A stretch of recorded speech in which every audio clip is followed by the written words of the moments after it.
चलिए last topic क्या पढ़े थे? रसायन विद्या। वो तो पूरा हो गया ना। अगला टॉपिक क्या है? वैदिक विद्या। कल इसकी भी थोड़ी बहुत चर्चा करी थी ना हमने ने। हाँ या ना? प्राचीन भारत में डॉक्टरों को क्या कहा जाता था? वैद्य। और भारत के वैदिक शास्त्र को समझने के लिए कितने वेदों को जानना जरूरी है? 3 वैद्य, ठीक है ना? कौन कौन से थे? महर्षि चरक, महर्षि सुश्रुत, महर्षि वाग्भट। 3 नाम बताए थे।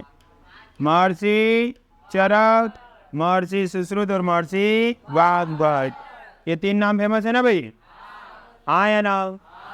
इन 3 नामों में से चरक के द्वारा लिखी गई पुस्तक का नाम क्या? चरक संहिता। चरक संहिता की विशेषता क्या बताई थी हमने? इस पुस्तक में 2000 प्रकार की वनस्पतिक औषधियों का वर्णन है। कितनी औषधियों का वर्णन है? 2000 प्रकार की वनस्पतिक औषधियों का वर्णन कौन सी किताब में? चरक संहिता में, ठीक है। और इसकी विशेषता क्या है? ये कौन सी औषधियां हैं? वनस्पतिक औषधियां। कौन सी औषधियां हैं? वनस्पतिक औषधियां, बराबर। सुश्रुत संहिता में किसका वर्णन है? शल्य चिकित्सा के साधनों का, मतलब ऑपरेशन के दरमियान किस तरह के साधन उपयोग किए जाएंगे, इसका वर्णन किसमें है? सुश्रुत संहिता में। शल्य चिकित्सा में नहीं है। किसमें है? सुश्रुत संहिता में। और सुश्रुत संहिता की जो पुस्तक है, हमने कहा उसमें क्या है? ऑपरेशन के साधन उस जमाने के, जिसकी विशेषता क्या थी? वो काफी धारदार साधन थे। कितने धारदार? सर के बाल को भी खड़े 2 भागों में काट सके। खड़े 2 भागों में काट सके, आड़ा नहीं, खड़े। समझ आ रहा है? आया? हाँ। कौन से साधन से काटने का? शल्य चिकित्सा के साधनों से। जो भी कोई स्विच ऑफ बैठा हुआ है वो थोड़ा सा ऑन हो जाए, है ना? ऑन हो भैया, रिबूट मार, रीस्टार्ट कर दे अपने आप को। चलिए भाई, ये क्या लिखा हुआ है? वाग्भट। महर्षि वाग्भट की प्रसिद्ध पुस्तक वाग्भट संहिता। वाग्भट संहिता जो पुस्तक है, उसकी विशेषता क्या बताई थी हमने? ये आयुर्वेद की सबसे प्रमुख पुस्तकों में से एक है। मतलब प्राचीन भारतीय आयुर्वेद को समझना हो कि किस प्रकार का आयुर्वेद चलता था उस जमाने में, ठीक है ना? तो ये 3 पुस्तकों के आधार पर उसे बहुत आसानी से समझा जा सकता है। ये तो वैदिक विद्या हुआ। अब उस जमाने में शल्य चिकित्सा कैसी होती थी वो समझते हैं, ठीक है ना? शल्य चिकित्सा का मतलब सर्जरी वगैरह। और वो डॉक्टर जो थे उस जमाने के कौन कौन सी बीमारियों का इलाज कर सकते थे। तो ये जो पुस्तकें हैं, इसमें कई सारी वनस्पतिक औषधियों का वर्णन है। तो अलग अलग वृक्षों की जो औषधियाँ तैयार करते थे ये लोग, कुछ सामान्य जड़ी बूटियाँ और कुछ कई वनस्पतियों को पत्ते, उनकी जड़, ये सब का इस्तेमाल करके क्या बनाते थे? औषधि अथवा जड़ी बूटी, ठीक है। समझ आ रहा है बात? बराबर। तो शल्य चिकित्सा के लिए क्या हुआ समझने का कि उस समय पर ये लोग कई गंभीर बीमारियों का इलाज करने में सक्षम थे।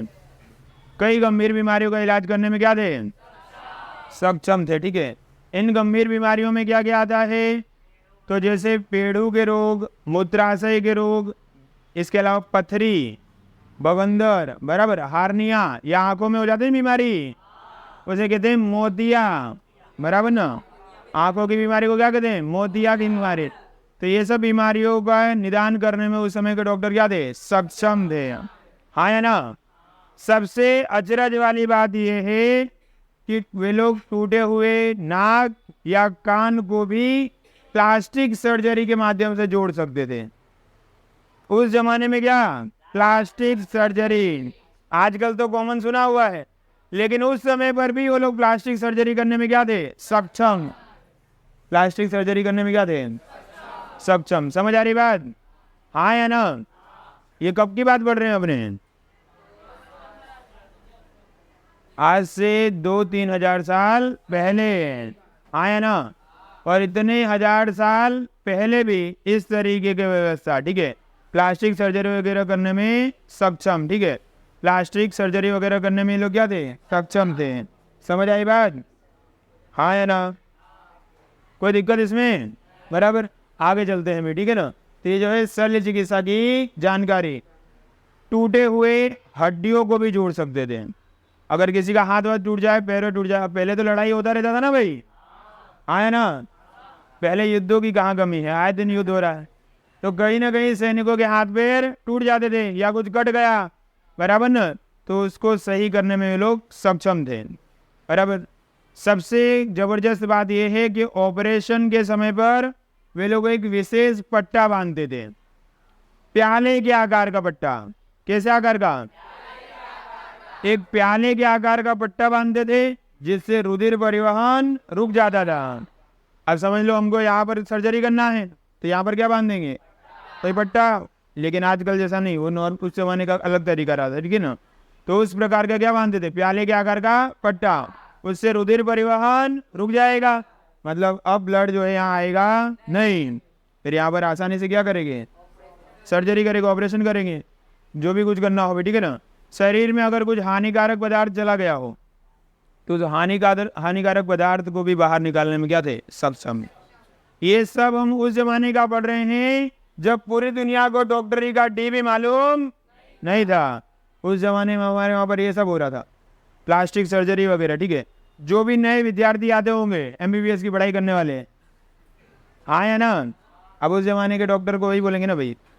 तो जो भी नए विद्यार्थी आते होंगे सीखने के लिए, उनको वे लोग मोम के पुतले पर सिखाते थे या फिर मृत शरीर पर, डेड बॉडी पर। अभी भी सिखाया जाता नहीं तो, हाँ या ना। अभी कोई डॉक्टर बनने जा रहा है तो उसे कम से कम पता तो हो कि शरीर में कौन से अंग किस प्रकार के हैं, और कोई ऑपरेशन करना है तो कैसे करना है। नहीं तो आजकल जैसे डॉक्टर बनेंगे, बराबर, कैंची पेट में भूल जा रहा है, कोई घड़ी पेट में भूल जा रहा है। मैंने तुमको बताया भी था, उत्तर प्रदेश में क्या हुआ था, हाँ, चढ़ाना था एक मरीज को प्लाज्मा और चढ़ा दिया मौसमी का रस। क्या चढ़ा दिया? ऐसे भयानक लोग हैं, बोलो। और ये सच्ची करना, मजाक नहीं कर रहे हैं, सच में ऐसा हुआ था। समझ आ रहा है? बराबर। प्लाज्मा चढ़ाने के बदले क्या चढ़ा दिया? मौसमी का रस। अब आम आदमी को अंतर मालूम नहीं पड़ रहा है, वो समझ में आता है कि एक जैसा दिखता है। डॉक्टरों को तो मालूम पड़ना चाहिए बे, हाँ, कि ये मौसमी का रस है कि प्लाज्मा है, हाँ या ना। आप देखो कहाँ से बचेगा रे? बचेगा आदमी? अब इस तरीके की चीज़ों से समझो, ये तो मनुष्य के लिए हुआ। इसी मनुष्यों में देखो, महिलाओं में प्रसूति के समय पर पहले बड़ा दिक्कत हो जाता था, तो उस समय पर वे लोग प्रसूति के समय पर भी कठिन से कठिन ऑपरेशन वगैरह भी करने में क्या थे? सक्षम। कठिन से कठिन ऑपरेशन करने में क्या थे? सक्षम। अब मनुष्यों के लिए तो ये सारी व्यवस्था थी। अब उस जमाने में हाथी और घोड़े का भी उपयोग बहुत होता था भाई। उस समय पर युद्ध वुद्ध करेंगे तो किसके जरूरत पड़ेगा? आजकल घुड़सवारी करता है कोई? शौक से करते, कभी 10-20 रुपया दे करके, हाँ है ना। बाकी पहले जैसा व्यवस्था अब नहीं है, पर उस जमाने में तो विशेष तौर पर किसका उपयोग होता था? हाथी और घोड़े का। तो उनके इलाज के लिए भी हाथी के लिए एक पुस्तक लिखा गया, हस्ती आयुर्वेद। उसमें हाथियों को क्या क्या भी गंभीर बीमारी हो सकती है और उसका निदान कैसे करना है, उसका वर्णन, ठीक है। समझ आ रही बात? इसी तरीके से एक लेखक थे, जानकार थे, काफी विद्वान, शालिहोत्र, ठीक है। क्या नाम था? उन्होंने एक पुस्तक लिखा जिसका नाम था अश्वशास्त्र। इसलिए देखो आपके नोट्स में लिखा हुआ है शालिहोत्र का अश्वशास्त्र, उसको अंडरलाइन कर लो, ठीक है ना। शालिहोत्र का अश्वशास्त्र, शालिहोत्र का अश्वशास्त्र। इसमें किसके इलाज की जानकारी है? घोड़े के। नाम में आ रहा है ना अश्वशास्त्र, आया ना। ऐसे ही निदान क्षेत्र में वाघभट्ट की एक और किताब है, अभी वाघभट्ट नाम बताया ना, उनकी एक और पुस्तक है अष्टांग हृदय। ये सारी जानकारियां बताती हैं कि प्राचीन भारत के जो वैद्य थे वो कई गंभीर बीमारियों का इलाज करने में सक्षम थे और पारंगत थे, ठीक है। आई बात समझ में? आया? हाँ, हो गया अंडरलाइन, बराबर। चलिए चलते हैं आगे, ठीक है ना। आया? हाँ, अभी दिया हुआ है आप सबका फेवरेट, आप सबका फेवरेट विषय है ना, लास्ट से फेवरेट है ना। कुछ बच्चे तो अभी भी ढंग से पढ़ते हैं ईमानदारी से, बाकी बाकी के जो है 90% पब्लिक, उनको लगता है क्या आ गया है यार, ऊट पटांग बातें हो रही हैं बोले। हाँ चलो यहाँ पर, हाँ बहुत सारे ज्ञानी मिलेंगे बोले आपको, बोले हमारा भी मैथ अच्छा था लेकिन मैथ्स वालों ने जबरदस्ती ABCD घुसेड़ दिया, उसके बाद आता नहीं है। चलो यहाँ पर तो गणित शास्त्र बराबर ना, क्या दिया हुआ है। अब पूरी दुनिया में कोई भी महत्वपूर्ण विषय आप पढ़ रहे हैं तो उसमें गणित शास्त्र कहीं ना कहीं महत्वपूर्ण भूमिका निभाएगा। मतलब ऐसा कहा जा सकता है कि पूरी दुनिया का महत्वपूर्ण जो भी व्यवहार है वो किस पर आधारित है, गणित शास्त्र पर। किस पर आधारित है, पर पूरी दुनिया में जितनी भी महत्वपूर्ण खोजें हुई हैं गणित की, उसमें से काफी महत्वपूर्ण चीज वस्तुओं का शुरुआत कहाँ से हुआ, शुरुआत कहाँ से हुआ, समझ आ रही बात, हाँ या ना। जैसे भारत की सबसे बड़ी उपलब्धि शून्य की खोज करने वाले व्यक्ति कौन, आर्यभट्ट, ठीक है ना, महान गणितज्ञ आर्यभट्ट, इसीलिए उन्हें कहा जाता है गणित शास्त्र का पिता। गणित शास्त्र के पिता कौन, जबकि रसायन शास्त्र के पिता कौन, आचार्य आचार्य। आई बात समझ में, आगे चलते हैं इसी में, ठीक है। तो गणित शास्त्र के पिता हैं आर्यभट्ट। ऐसे ही और भी कई जानकार हुए यहाँ पर, एक भास्कराचार्य करके गणितज्ञ हुए, काफी चर्चित हैं वे भी, ठीक है ना। बोधायन का प्रमेय काफी चर्चित है। बोधायन का प्रमेय जानते हैं क्या है, त्रिकोणमिति। बोधायन का प्रमेय मतलब त्रिकोणमिति। एक गणितज्ञ हुए जिनका नाम था ब्रह्मगुप्त। क्या नाम था, ब्रह्मगुप्त ने बताया है समीकरण के प्रकार, जो आप लोग पढ़ते हैं समीकरण बराबर, वो समीकरण के प्रकार बताने वाले व्यक्ति कौन, ब्रह्मगुप्त।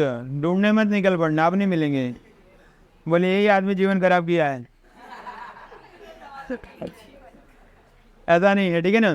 तो ब्रह्मगुप्त ने क्या बताए हैं, समीकरण के प्रकार, आया ना। अब महान गणितज्ञों की चर्चा हो रही तो सबसे पहले चर्चा जो है आर्यभट्ट की होनी चाहिए और डिजर्व करते हैं, ठीक है ना। तो आर्यभट्ट के बारे में समझते हैं, ठीक है ना। आर्यभट्ट के जीवन की सबसे बड़ी खोज शून्य की खोज, ठीक है ना। जो शून्य उन्होंने खोजा है एक नंबर के तौर पर बराबर, वो काफी महत्वपूर्ण साबित हुआ भी, ठीक है। आई बात समझ में। और आर्यभट्ट जो है उन्होंने गणित शास्त्र की 2 पुस्तकें लिखी हैं, एक है आर्यभट्टियम और एक है 10 गीतिका बराबर। कौन कौन से पुस्तक, एक पुस्तक है आर्यभट्टियम और दूसरी 10 गीतिका। लिखने वाले कौन, आर्यभट्ट, ठीक है। आर्यभट्टियम और 10 गीतिका रचयिता कौन, समझ आ रही बात। तो आर्यभट्टियम जो है इसमें उन्होंने वर्णन किया है पाई का। किसका वर्णन किया है, पाई का। पाई सुने हो, पाई क्या है, कौन बता सकता है, वो तो उसकी कीमत है। पाई की कीमत 22/7 तो उपयोग करना है बराबर, पर पाई है क्या, बोलो भाई, बिल्कुल। पाई जो है एक अचल संख्या है बराबर। विशेष तौर पर वृत्त की परिधि और वृत्त के क्षेत्रफल को ज्ञात करने के लिए महत्वपूर्ण भूमिका निभाने वाला एक अचलांक, जिसकी कीमत क्या लेने की, 22/7 या 3.14 बराबर। 22/7 अथवा 3.14 ये लिया जा सकता है, हाँ या ना। आर्यभट्ट ने बताया हुआ है उस जमाने से आज तक पाई का उपयोग करते हैं अपने सभी, करते कि नहीं करते भाई, आज तक जो है पाई का उपयोग होता है। आई बात समझ में। अरे तो पाई जो है काफी महत्वपूर्ण है। विशेष तौर पर आप देखो कोई भी आकृति के बारे में आप समझते हैं जब, अगर उसमें बात हो रही होती है किसी न किसी वृत्त की, बराबर, जहां जहां वृत्त आएगा उसको हल करने के सूत्र में भी पाई आएगा, कंपलसरी, बराबर ना। अब इसके क्षेत्रफल में नहीं ढूंढने लगना, इसमें वृत्त नहीं है, ये क्या है, उसका अलग सिस्टम है, ठीक है ना। हाँ या ना। तो सबसे महत्वपूर्ण खोज आर्यभट्ट की 0, उसके अलावा उन्होंने क्या खोजा, पाई। बताया कि पाई एक अचल संख्या है, अचल संख्या है जो वृत्त की परिधि और क्षेत्रफल को ज्ञात करने में महत्वपूर्ण भूमिका जो है निभाता है। आई बात समझ में। इसके अलावा उन्होंने बताया हुआ है कि जोड़, घटाव, गुणा भाग, वर्ग, वर्गमूल, घन और घनमूल, ये सब की अष्टांग पद्धतियां बताई हैं, नई नई पद्धतियां बताई हैं। आई बात समझ में। इन महत्वपूर्ण खोजों की वजह से ही आर्यभट्ट को क्या कहते हैं, गणित शास्त्र का पिता। दूसरे महत्वपूर्ण व्यक्ति की अगर बात की जाए गणित शास्त्र में, भास्कराचार्य। दूसरे महत्वपूर्ण व्यक्ति कौन, 1150 ईस्वी में इन्होंने 2 पुस्तकें लिखी, बराबर, 1150 ईस्वी में, लीलावती गणित और बीज गणित, लीलावती गणित और बीज गणित। इसमें भी उन्होंने काफी महत्वपूर्ण चीजों का चर्चा किया है। इन्होंने भी जोड़, घटाव, गुणा, ये सब चीजों का, नई पद्धतियों का वर्णन किया हुआ है। आई बात समझ में। मतलब आर्यभट्ट के अलावा सबसे प्रसिद्ध भास्कराचार्य, बराबर। जो बीज गणित वगैरह अपने उपयोग करते हैं ना, उसमें काफी अच्छा योगदान किसका है, बीज गणित। क्या है, तो जो माना की वाले सम करते हो ना आप लोग, जिस किसी में मान रहे हैं, वो सब क्या है, बीज गणित है, ठीक है ना। क्या है वह, बीज गणित। इसके अलावा तो हमने बताया है कि त्रिकोणमिति में महत्वपूर्ण क्या है, बोधायन का प्रमेय, मतलब वो त्रिकोणमिति का ही जानकारी है। अब सबसे रोचक बात बताएं, शून्य की खोज की किसने, लेकिन शून्य का उपयोग करके संख्याओं को लिखने की शुरुआत करने वाले ऋषि थे गृत्समद। क्या नाम था, गृत्समद ऋषि। कौन से ऋषि, गृत्समद ऋषि, ठीक है। प्राचीन भारतीय विद्वानों ने एक संख्या के पीछे 53 शून्य तक के नाम निर्धारित किए थे। कितने, 53। एक संख्या के पीछे कितने, 53 शून्य तक के नाम निर्धारित किए थे। आई बात समझ में, हाँ या ना। जैसे आजकल कुछ लिखे हम यहाँ पर, कितना लिखा है, कितना लिखा है, 10 लाख।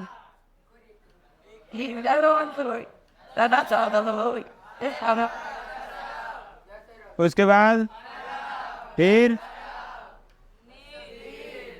समझ आ रहा है, बराबर। नील, 10 नील, पदम, महापदम, सब, महासब, फिर बहुत सारा हो जाएगा वीरेंद्र, बराबर ना। समझ आ रहा है। तो एक संख्या के पीछे 53 शून्य तक के, ये तो अभी कुछ ही हुए थे, ये तो 10-12 तक ही पहुंची ना गाड़ी। एक संख्या के पीछे 53 शून्यों के नाम निर्धारित, हाँ या ना। मोहेंजोदड़ो से जो अवशेष मिले हैं, उन अवशेषों में दशांश पद्धतियों का वर्णन मिलता है। किसका वर्णन, दशमलव वाली पद्धति, डेसिमल सिस्टम बोलते हैं गांव में। गांव में क्या बोलते हैं, आपने क्या बोलने का। तो दशांश पद्धति जो है वो कहाँ से मिले अवशेष, मतलब ऐसा मानते हैं कि शायद मेघा तिथि के द्वारा वह दशांश पद्धति शुरू की गई। किसके द्वारा, मेघा तिथि के द्वारा। तो ये सब कौन है, सब भारत के महान गणितज्ञ। अभी अपने प्राचीन काल के बारे में पढ़ रहे हैं इसलिए सब नाम आए, ठीक है ना। आधुनिक समय में एक बहुत प्रसिद्ध गणितज्ञ हुए थे भारत के 100 साल पहले ही, रामानुजम। सुने हो नाम, आया ना। बहुत कम आयु ही जिए, मुश्किल से 35 साल ही, ठीक है। उतनी छोटी आयु में ही दुनिया भर में जो है उनका नाम चर्चित है, महान गणितज्ञ के रूप में जाने जाते हैं। कौन, रामानुजम, आया ना। इस तरीके का गणित से प्रेम होना चाहिए, तब कुछ काम होगा, ठीक ना। आया है। समझ में आया? आगे चलते बेटा। आगे जानकारी दिया हुआ अपने को किसका? खगोल शास्त्र का। ठीक है ना? किसकी जानकारी है? खगोल शास्त्र की।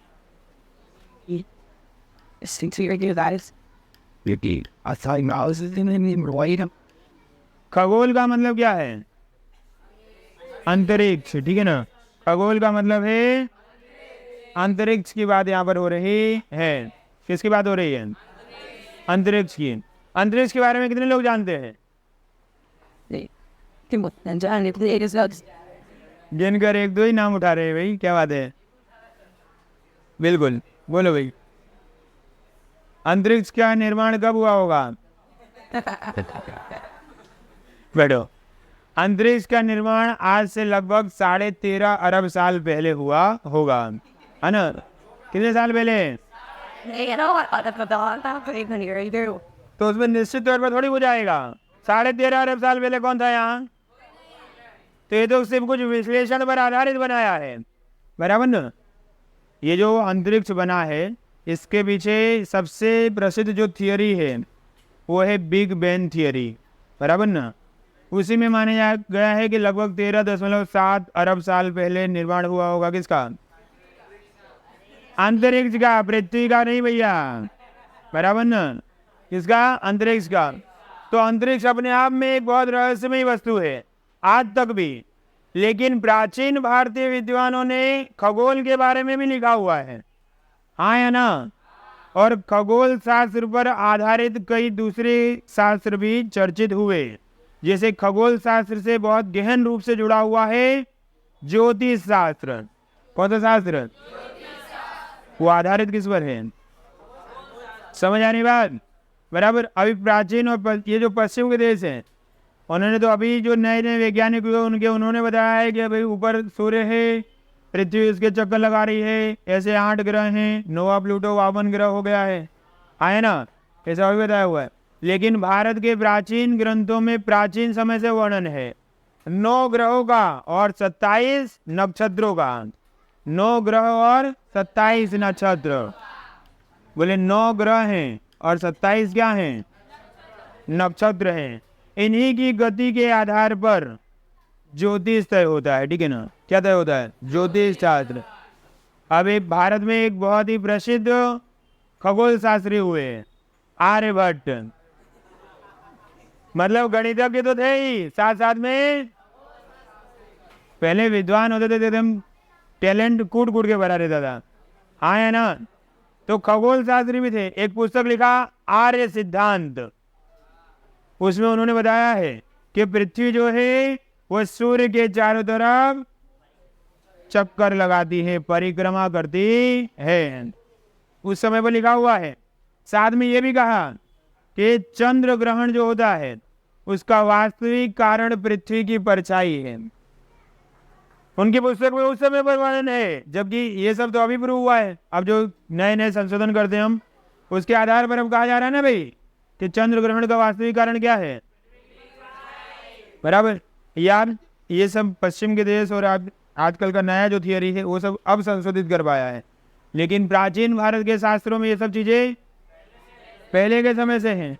कब से है? पहले के समय से। आई बात समझ में? बराबर। तो उन्होंने बताया कि भाई जो चंद्र ग्रहण होता है उसका वास्तविक कारण क्या है? पृथ्वी की परछाई। इसे विद्वान अजर भर कहते थे। ठीक है ना? क्या कहते थे? हालांकि पहले देखो, अभी शुरुआती समय में तो ज्ञान था, लेकिन बीच के समय में फिर उतना ज्ञानी लोग नहीं हुए, इसीलिए कई गलत रिवाज हो गए, बराबर ना? हाँ, सिर्फ भारत में नहीं, दुनिया के अलग अलग देशों में चंद्र ग्रहण को तो बहुत खतरनाक मानते थे। माना गया कि भाई चंद्र ग्रहण जो है इसमें ईश्वर क्रोधित हो गए हैं, या सूर्य ग्रहण में, चंद्र ग्रहण और सूर्य ग्रहण दोनों का कारण क्या है? परछाई। दोनों का कारण क्या है? परछाई। समझ आ रही बात? भाई चंद्र और सूर्य, इन दोनों के बीच में जब पृथ्वी आएगी तो उसके परछाई की वजह से क्या होगा? चंद्र ग्रहण। और जब चंद्र पृथ्वी और सूर्य के बीच में आएगा तब सूर्य ग्रहण। समझ आ रही बात? हाँ या ना? लेकिन बीच के समय में क्या हुआ? कई नए नए अफवाहें उड़ गई, बोले ईश्वर क्रोधित हो रहे हैं, बराबर, धरती का अंत होने वाला है, विनाश होने वाला है, बराबर। इसीलिए अभी भी देखो, चंद्र ग्रहण और सूर्य ग्रहण होता है तो जल्दी कोई बाहर निकलता नहीं है। सूर्य ग्रहण में तो खास, अभी कोरोना में लॉकडाउन हुआ था तो भारत सरकार चिल्ला चिल्ला कर थक गई, घर में रहो, घर में रहो, घर में रहो। नालायक लोग बाहर निकल रहे थे रखड़ने के लिए। फिर एक दिन सूर्य ग्रहण पड़ा उसी समय पर, एक भी सड़क पर नहीं, सब के सब कहाँ अंदर। समझ आ रही बात? तो इतना अंदर, मान्यताओं में बहुत लोग विश्वास करते हैं, ठीक है, बराबर। तो प्राचीन भारत के वैज्ञानिक खगोल शास्त्र में भी काफी क्या थे, पारंगत थे। खगोल शास्त्र में भी काफी पारंगत थे। आई बात समझ में? आया ना? बराबर। ये चीजों से जो है याद रखनी है, ठीक है ना। इसी में आता है ज्योतिष शास्त्र। क्या आता है बेटे? ज्योतिष। ज्योतिष समझते हो? बराबर। रेखाओं को देख करके बताएंगे, बराबर ना। ज्योतिष शास्त्र आप समझो, सभी मूर्ख नहीं बनाते हैं, कुछ विद्वान भी हो सकते हैं, जरूर नहीं कि सभी लोग मूर्ख बनाएं। पर आजकल है क्या, आजकल अधिकांश मूर्ख बना रहे हैं, इसलिए जल्दी कोई विश्वास करता। लेकिन उस समय पर कुछ अच्छे जानकार लोग थे, बराबर। तो खगोल की स्थिति के आधार पर, मतलब ग्रहों की स्थिति और नक्षत्रों की स्थिति के आधार पर शुभ मुहूर्त तय किए जाते थे। जैसे कुआं वगैरह खुद रहा है तो उसकी शुरुआत के लिए शुभ मुहूर्त निकालेंगे। फसल में बुआई करने के लिए जो है क्या करेंगे, शुभ मुहूर्त। कटाई के लिए शुभ मुहूर्त। कुछ नया कामकाज शुरू कर रहे हो उसके लिए शुभ मुहूर्त, बराबर। नामकरण वगैरह के लिए भी होता था ना पहले, और विवाह के लिए तो आजकल भी हो ही रहा है, अभी भी होता है। ये देखो आप, कोई नया दुकान का या धंधे का उद्घाटन करेगा तो क्या करते हैं लोग, पहले क्या करेंगे, मुहूर्त निकालेंगे, शुभ मुहूर्त। शादी विवाह में तो मुहूर्त के आधार पर ही होगा सब, ठीक है, उसके अलावा होता ही नहीं है। आई बात समझ में? आया? हाँ, बराबर। तो ज्योतिष शास्त्र जो है ये आधारित है किस पर, खगोल शास्त्र पर, ग्रह और नक्षत्रों की स्थिति पर, ग्रह और नक्षत्रों की स्थिति पर। तो एक जानकार हुए काफी अच्छे खगोल शास्त्री और ज्योतिष शास्त्री, इनका नाम था वराह मिहिर। क्या नाम था? वराह मिहिर जो थे उन्होंने अपनी पुस्तकों में बहुत बेहतरीन वर्णन किया हुआ है, ठीक है। और उसमें उन्होंने ज्योतिष शास्त्र को 3 भागों में बांटा है, तंत्र, होरा, संहिता। ज्योतिष को 3 भागों में बांटने वाले कौन कौन कौन से 3 भाग? तंत्र, होरा और संहिता। तंत्र, होरा और संहिता। आई बात समझ में? तो प्राचीन भारत के एक काफी महत्वपूर्ण शास्त्र थे, ठीक है, जिसमें से अपने ने क्या क्या चर्चा किया, गणित शास्त्र, खगोल शास्त्र और ज्योतिष शास्त्र। आया ना? ज्योतिष अच्छी चीज वस्तु है भाई, शुभ मुहूर्त वगैरह के हिसाब से कर रहे हैं तो ठीक है, लेकिन उसमें बिल्कुल अंधश्रद्धा में चले जाना सही नहीं है। फिर लोग किस्मत के भरोसे बैठ जाएं कि भाई हमारी हाथों की लकीरों में तो बोले राजयोग लिखा हुआ है, राजा बनने का लक्षण है।